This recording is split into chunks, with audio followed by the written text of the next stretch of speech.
Hi, I'm Jen from Glam Adelaide. We are here today chatting to the very talented Australian musician, Pete Murray.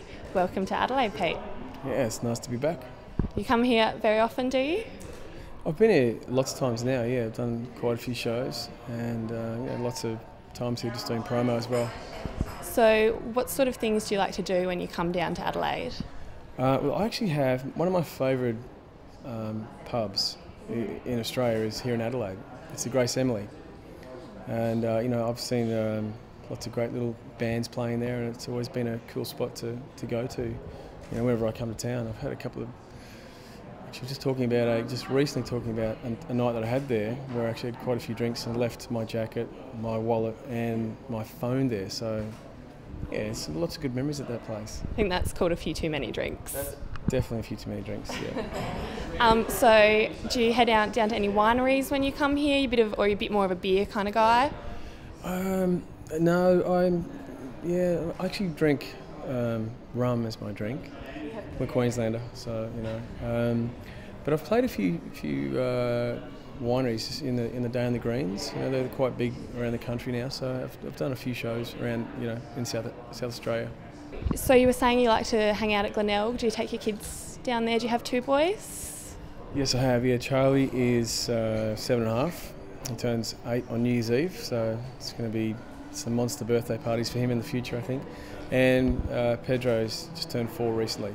So yeah, I remember taking the tram actually down to Glenelg a couple of times with the boys, which is kind of exciting for them because it gets them out of the car and on a tram, and it's kind of cool for them to go out there and check that place out. What's the crowd like in Adelaide to play to compared to the other sort of places you play? Is it any different? I've always found that the crowds down here quite passionate. Actually, I've dug it every time I've come here and played. I remember playing the Government High March, which is where I'm coming back to play a couple of shows there in October, which will be great because I think the last few times I've been here it's been the Thebarton Theatre.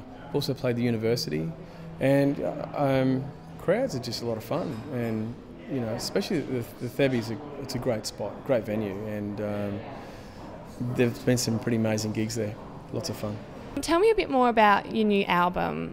You've taken a long break, and you've definitely kind of moved away from that acoustic, chilled out sound. It's a bit more rock. Do you want to tell me a bit more about it? Yeah, well, I wouldn't say it's rock, but it's definitely an electric vibe. So I've got off the acoustic guitar and I've got onto the electric. So it's an electric flavour, and it's got a lot more groove to it now. So and I, my goal was to write an album that I would love playing live. Your video for Always a Winner, so you play a bit of a James Bond character in that one. It's very different from your previous videos, not so chilled out. Whose idea was that? I had the idea to do this like a short film rather than a video clip, and to make it action and have some fun with it, not to be too serious. And so the idea was to do this like a James Bond, Bruce Lee style of film, but it didn't take too long to work out that I couldn't do the Bruce Lee stuff. So we sort of went for more of Reservoir Dogs, James Bond thing. So it's just simple, bash up the guys and no sort of karate chops. And did anyone get hurt in any of the fight scenes? I got hurt actually. On the last scene there was when I'm walking along and I'm just knocking the guys down as I'm going, about 4 guys coming at me, and the very last guy I do a kick to the chest, and so I did this push kick to him, and the idea was to knock him over, and he's wearing pads and everything, so I did that, and they said, okay, that's great, but let's do it again. This time when you're kicking, let's just kick him really hard, so we want to see him fly in the air to fall.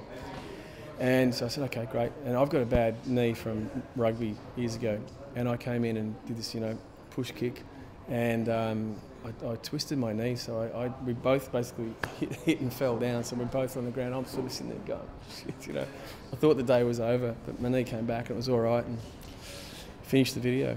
If you watch the scene where I'm getting bashed up by the girl, I've actually got a limp because my knee was very sore, so I was actually limping while she was bashing me up. You're a surfer. Is that where you come up with most of your songwriting ideas when you're surfing? Do you have a favourite place? No, not really. No, I find that if I'm sitting at home, just in a room anywhere, I can write a song. I've just got to switch it on and see what comes out. So I find that that surfing's great to actually give myself a break from what I'm doing, and then to go and clear the mind and then come back and continue to write again. So the way I wrote this album was I would maybe get up in the morning, go for a surf, come back and do some writing, and then give it a break again, go for another surf in the afternoon, and then at night time I'd continue to write again. So that was probably the best. So you're more of a kind of sit down and you have to make yourself do it? Treating it like a job where you actually got to sit down and spend time and try to see what comes out. Well, thank you for chatting to us. Pleasure. I think nice to see you. Hope you have a good time in Adelaide. Yeah, thank you.